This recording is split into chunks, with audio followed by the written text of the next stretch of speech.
بعد حرب حركة حماس والجيش الإسرائيلي، ومن بعدها دخول الجيش الإسرائيلي لقطاع غزة واستفزاز الجيش المصري عشان يشوفوا رد فعله، حاجة كده زي جس النبض.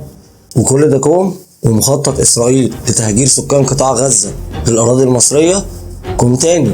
وساعتها كان الرد المصري قوي وعنيف: احنا مش هنسمح بتهجير سكان قطاع غزة للأراضي المصرية. وكان سبب الرد المصري الحاسم إن مصر لو سمحت بدخول سكان قطاع غزة للأراضي المصرية هيكون المستفيد الوحيد من مخطط التهجير هو إسرائيل، لأنه بكل بساطة لو مصر سمحت بدخول سكان القطاع لأراضيها مستحيل إسرائيل هترجعهم تاني، وبكده هيكون سكان القطاع خسروا أرضهم، وفي نفس الوقت هيكون سكان القطاع موجودين على الأراضي المصرية، فمصر كمان خسرت أرضها. مين بقى اللي هيكون قادر يحتل أرض جديدة يضمها لدولته المزعومة؟ أنا سامع ولد صغير هناك فهم الموضوع وبيقول الإجابة: إسرائيل. صح، برافو عليك. من الآخر كده مصر فاهمة كل حاجة وعارفة إزاي تحمي مصالحها وأمنها القومي. خطط يا ريس زي ما أنت عايز واسرح بخيالك لحد السما، هو الحلم بفلوس؟ بس على أرض الواقع مصر ضحكت عليك وحطت لك المخطط بتاعك في درجك ولبستك اتفاقية كامب ديفيد، ودخلت أكبر عدد من القوات والمعدات التقيلة والأفراد للحدود بين مصر وإسرائيل ما حصلتش من تاريخ توقيع معاهدة كامب ديفيد. ده غير المفاجأة اللي هحكي لك عليها كمان شوية. وطبعا محدش هيقدر يسأل مصر عن القوات والمعدات اللي دخلتها للحدود بين مصر وإسرائيل، لأن الرد المصري هيكون إن مصر بتحمي أمنها القومي من الحرب اللي موجودة على حدودها بين إسرائيل وحركة حماس. تكتفي بقى مصر بكده وتسكت؟ طبعا لا. يخرج علينا تقرير إسرائيلي ويفجر مفاجأة من العيار التقيل: مصر بنت قواعد صواريخ باليستية داخل سيناء على الحدود مع إسرائيل. وخد بالك إن التقرير بيقول مصر بنت مش هتبني عشان تفرق كتير. وهنا يظهر شوية أسئلة: إيه هي الصواريخ الباليستية؟ وقوتها والمدى أو المسافة اللي ممكن توصل ليها؟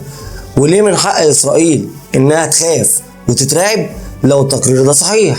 وإيه هو رد الفعل الإسرائيلي والأمريكي على اللي مصر بتعمله؟ والجيش المصري خرج أكد المعلومة ولا نفاها؟ ركز معايا شوية وأنا هجاوبك على كل أسئلتك. الصواريخ الباليستية زيها زي الصواريخ العادية، بتشيل رؤوس متفجرة، وفي منها صواريخ قصيرة المدى ومتوسطة المدى وطويلة المدى أو عابرة للقارات. بس الفرق بين الصاروخ الباليستي والصاروخ العادي إن الصاروخ الباليستي بيتم تحميله برؤوس نووية، ده غير إن الصاروخ الباليستي ما بيطيرش في مسار مستقيم، بيطير في مسارات منحنية، وعشان كده بيكون من الصعب على أي منظومة دفاع مهما كانت قوتها إنها ترصد الصاروخ الباليستي وتوقعه. وفي حالة إن مصر تكون قدرت بالفعل إنها تبني قاعدة صواريخ باليستية في سيناء على الحدود بين مصر وإسرائيل، فمن حق إسرائيل إنها تخاف وتترعب، لأن الصواريخ دي ممكن يوصل مداها للعمق الإسرائيلي لتل أبيب نفسها. وده يعتبر تهديد واضح وصريح من مصر على إنها على استعداد للدخول في أي حرب عشان تحمي أرضها وأمنها القومي. واللي لفت انتباهي ولازم يلفت انتباه حضرتك إن الجيش المصري قدر يحفر وسط الجبل ويبني قاعدة صواريخ باليستية في وقت قياسي. والأغرب من كده إن الجيش المصري قدر يغفل إسرائيل وأمريكا وجيوشهم وأجهزة مخابراتهم ويعمل كل ده من غير ما حد ياخد باله. وهنا نرجع للسؤال الأهم: هو الجيش المصري فعلا بنى قاعدة صواريخ باليستية داخل سيناء؟